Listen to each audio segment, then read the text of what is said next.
ଆଜି ଗୁରୁବାର ଦିନ ସମ୍ବଲପୁରର ବିଜେଡି ବିଧାୟକ ପ୍ରାର୍ଥୀ ତଥା ପୂର୍ବତନ ମନ୍ତ୍ରୀ ରୋହିତ ପୂଜାରୀ ସମ୍ବଲପୁର ଦଳେପଡ଼ା ସ୍ଥିତ ଶ୍ରୀ ମା ଶ୍ରୀ ଅରବିନ୍ଦଙ୍କ ପବିତ୍ର ଦେହାଂଶ ପୀଠ ତଥା ମାତୃମନ୍ଦିର ଆସି ନିଜର ବିଜୟ ଲାଭ ପାଇଁ ଆଶୀର୍ବାଦ ଭିକ୍ଷା କରିଥିଲେ। ସେ ପହଞ୍ଚିବା ପରେ ମାତୃନିବାସ ଟ୍ରଷ୍ଟର ସଭାପତି କୃଷ୍ଣଚନ୍ଦ୍ର ବାବୁ ତାଙ୍କୁ ପୁଷ୍ପଗୁଚ୍ଛ ଦେଇ ସ୍ୱାଗତ ଜଣାଇଥିଲେ। ତାପରେ ସେ ସମାଧି ପୀଠକୁ ଯାଇ ଧୂପ ପୁଷ୍ପ ଅର୍ପଣ କରିଥିଲେ।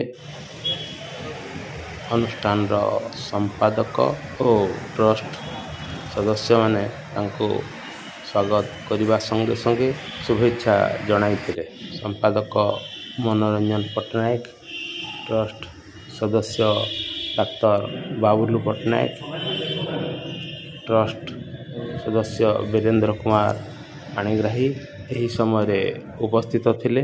ସେ ସମାଧିପୀଠରେ ପୁଷ୍ପ ଅର୍ପଣ କଲା ପରେ ମାତୃ ପ୍ରକୋଷ୍ଠକୁ ଯାଇ ଶ୍ରୀ ମାଙ୍କ ଆଶୀର୍ବାଦ ଭିକ୍ଷା କରିଥିଲେ।